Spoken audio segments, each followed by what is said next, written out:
na internet por bastante tempo, desde 2019, eu acabei tendo contato com gente do Brasil inteiro e às vezes as pessoas me perguntam coisas que eu percebo que tem algumas dificuldades que sim, a gente deveria ter aprendido durante a faculdade de educação física, especialmente quem é da licenciatura, mas talvez sejam algumas informações que não estejam muito claras ou não foram aprendidas ou já foram esquecidas. E um desses pontos que eu vejo que é uma dúvida muito comum é em relação à legislação e em relação aos documentos que a gente tem na área da educação. Em concurso, a gente vai ter na parte específica de educação física alguns conteúdos desses que são cobrados. Também, alguns concursos têm uma parte só de legislação e aí vai focar na legislação educacional. Outros vão focar em outros tipos de legislação, vale ressaltar isso. E em alguns casos, na parte de pedagógica, conhecimentos pedagógicos, fundamentos da educação, também a legislação aparece. Em alguns casos, chama-se de legislação documentos que não são leis, mas ainda assim aparecem. Então, hoje aqui nesse vídeo eu quero conversar com você para que você entenda todo esse geral. E aí é um vídeo nível básico. Assim, poxa, eu não consigo entender, tá muito confuso, eu já ouvi falar, mas se me perguntarem eu não sei explicar. Esse vídeo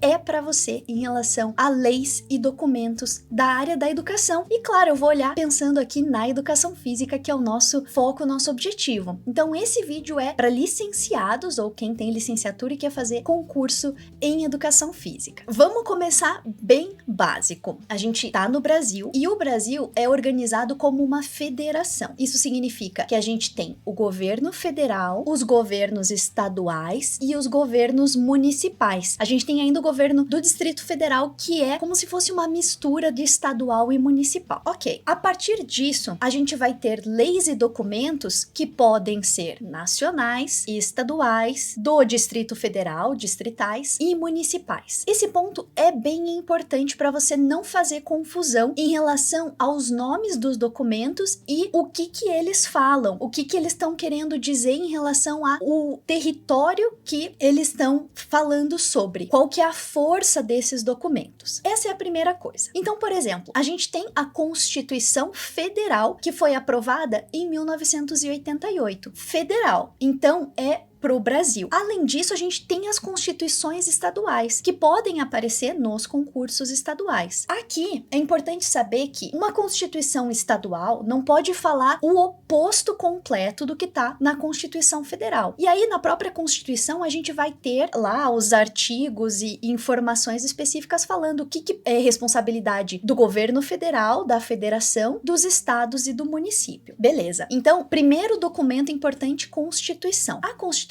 é chamada até de Carta Magna, ou seja, é aquele documento que todo mundo precisa seguir o que tá falando lá. Isso significa que todas as leis que forem aprovadas têm que estar de acordo com a Constituição. Por isso, às vezes, nas notícias vai aparecer a inconstitucionalidade. Isso é inconstitucional, ou seja, não tá de acordo com a Constituição. Então, precisa ser, né, se assim for avaliado, se um juiz, se o Supremo Tribunal Federal entender que é inconstitucional, então não pode acontecer, porque tá indo contra o que tá na Constituição. Constituição, principal documento, a gente vai falar em concursos muito da Constituição Federal, porque a gente vai ter os artigos específicos para a área da educação. Só que, além de ter os artigos para a área da educação, a gente tem os artigos para todas as áreas que a gente conseguir imaginar. A Constituição é um documento bem grande. A gente tem Constituição falando de educação, de saúde, de esporte, de assistência social, de cultura e assim por diante. Mas a Constituição não consegue falar tudo de todas as áreas. É por causa disso que a gente vai ter a aprovação de leis. Na área da educação, a principal lei é a Lei de Diretrizes e Bases, a famosa LDB, que também vai aparecer direto nos concursos para professores, porque se espera que os professores tenham conhecimento do que a lei diz, do que se espera como base para nossa educação. Outra lei que aparece com bastante frequência é o Estatuto da Criança e do Adolescente, porque nas escolas, né, a gente está trabalhando com crianças e adolescentes. diferentes. Então, ter o conhecimento dessa lei também é importante. Esse estatuto, né, apesar de ter o nome como estatuto, a gente tem que lembrar que também é uma lei, a Lei 8.069, aprovada em 1990. O ECA vai falar de criança e adolescente. Isso significa que vai tratar de conteúdos como da educação, então a gente tem os artigos da educação, mas também várias outras coisas, também falando de saúde, falando das situações de penalização, de trabalho, ou seja, fala de um monte de coisa. Também é uma lei bastante extensa, mas que nos concursos para professores, pelo menos é esperado que alguns artigos acabem sendo mais cobrados, ou seja, aqueles que têm uma relação mais direta com a atuação na área da educação. Por isso, a gente vai ter alguns artigos ali que são mais importantes nessa lei. Mas, além da LDB e essas informações que aparecem no ECA, específicas da área da educação, a gente vai ter outras leis que vão complementando informações que já aparecem lá na Constituição, que aparecem na LDB. Por exemplo, a gente vai ter o Plano Nacional de Educação. A sigla é PNE. Plano nacional, mas também a gente pode ter planos estaduais e planos municipais. O que é esse plano? É pensar num período de tempo, 10 anos, o que a gente tem de objetivo, aonde a gente quer alcançar para melhorar a educação. Então é por isso que o PNE tem uma série de metas, uma série de estratégias para que a gente alcance melhorias. E aí, ao estar em uma lei, isso precisa ser buscado e cumprido pelo federal, mas também pelos estados e municípios. E aí, de acordo com cada característica da meta, pode ser que algumas metas tenham mais relação com o governo federal, quando a gente fala, por exemplo, de ensino superior, mas quando a gente está falando de educação básica, como a gente tem as responsabilidades de estados e municípios, também eles precisam trabalhar para cumprir essas metas. Então, Plano Nacional de Educação é uma lei federal, e aí a gente pode também ter os estados com os seus planos, os municípios com os seus planos, pensando sempre nesse sentido de um período histórico em que eu tenho metas e estratégias para cumprir essas metas. Esse período, geralmente, de 10 anos, pelo menos o federal, é de 10 anos. Outra lei que foi aprovada para a área da educação é a lei do Fundeb, que fala de financiamento da educação. O Fundeb é um fundo em que vai dinheiro do país Brasil, dos estados e dos municípios. Então todo mundo coloca dinheiro nesse fundo e aí o dinheiro é redistribuído de acordo com a quantidade de alunos e uma série de outras coisas que a lei especifica. Então quando a gente está falando de legislação da educação, essas são as principais leis. Aí a gente tem, por exemplo, a Lei Brasileira de Inclusão ou o Estatuto da Pessoa com Deficiência, que também pode aparecer nos concursos e vai ter uma parte dessa lei, alguns artigos, algumas seções que também tem relação direta, pensando com a educação, pensando a saúde. Então, é importante entender que leis específicas da educação existem, outras leis que falam de outros conteúdos também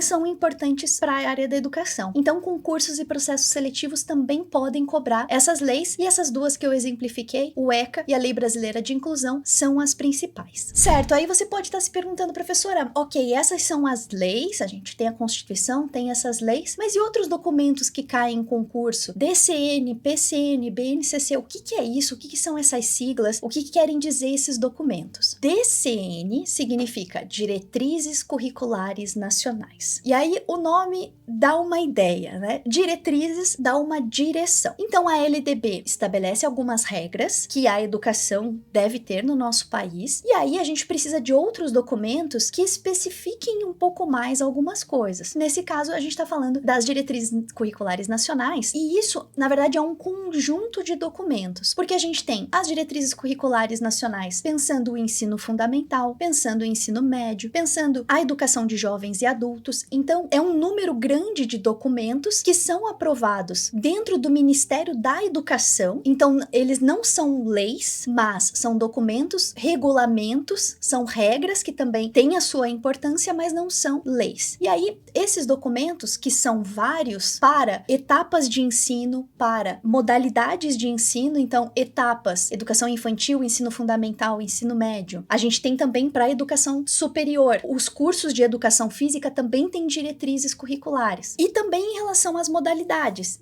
educação de jovens e adultos, educação do campo, educação quilombola, todos esses têm as suas diretrizes. Então lembre-se, diretrizes são documentos que dão direção em relação às etapas de ensino e às modalidades de ensino. Por isso é comum que, para os concursos e processos seletivos, pensando em ensino fundamental, vai se pedir as diretrizes curriculares nacionais para o ensino fundamental, ou então para a educação básica. Não vai pedir DCNs do ensino superior, não faz sentido. Ainda assim, é importante que você sempre confira no seu edital quais documentos exatamente estão sendo pedidos. Quem chega nesse momento dos meus vídeos, eu tenho certeza, são as pessoas que realmente estão comprometidas com a aprovação. É por isso que eu quero te convidar para a semana você aprovado. Se você gosta dos meus vídeos aqui do YouTube, a semana é ainda mais especial. Por isso, acesse o link aqui embaixo e participe. Eu vejo você nessas aulas que vão ser incríveis. Falamos de diretrizes curriculares nacionais, agora parâmetros curriculares nacionais, os PCNs. Os parâmetros foram pensados para de uma forma interdisciplinar, mas também específicos para cada componente curricular. É por isso que a gente tem os PCNs da educação física, que são 2 documentos. Os PCNs foram aprovados em 97 e 98. Isso foi antes da mudança do ensino fundamental para 9 anos. Por causa disso, a divisão desses documentos é como a gente chamava antigamente, falando de 1ª a 4ª série e 5ª a 8ª série. Então, os PCNs da educação física de 97 falam da 1ª a 4ª série. Os PCNs de 98 falam de 5ª a 8ª série. Esse documento continua sendo bastante cobrado, por mais que ele seja antigo, porque ele dá parâmetros. Esse documento ele não é obrigatório de ser cumprido 100%, mas são indicações daquilo que se entende na educação como importantes de serem trabalhados. E aí, quando a gente pensa em concurso, para o cargo de educação física, vai pedir os PCNs de educação física. Uma pergunta bem comum que eu recebo: professora, depois da BNCC, os PCNs ainda estão em vigor? Ainda caem em concurso? E sim, porque são documentos de características diferentes. Parâmetros curriculares nacionais, BNCC, Base Nacional Comum Curricular. Apesar da gente estar falando de currículo, né, as diretrizes curriculares nacionais, os parâmetros curriculares nacionais, a Base Nacional Comum Curricular, esses documentos, eles dão indicações em relação ao currículo. Sim, mas eles não são o currículo, porque o currículo vai ser construído nos sistemas de ensino, então pelos municípios, pelos estados e também pelas escolas. Tá, mas qual que é a relação ou a diferença entre PCN e BNCC? A BNCC também vai falar da educação básica, assim como a gente tem das diretrizes curriculares nacionais, e dentro da BNCC, em especial pro ensino fundamental, a gente vai ter falando para os componentes curriculares, inclusive para a educação física. A BNCC é um documento de base que vai colocar quais são aquelas aprendizagens essenciais para a educação básica, desde a educação infantil até o ensino médio. E isso vale para os componentes curriculares também. Então, a BNCC coloca indicações daquilo que todas as escolas no Brasil precisam ensinar, o básico que precisa ser ensinado. É claro que características locais também devem ser levadas em consideração, outros acréscimos podem ser feitos, mas a ideia é que com essa base, se um aluno muda de estado, muda de cidade, muda de escola, ele não vai perder conteúdo, porque está todo mundo seguindo esse essencial, essa aprendizagem que deve acontecer pensando o processo no decorrer das etapas, desde o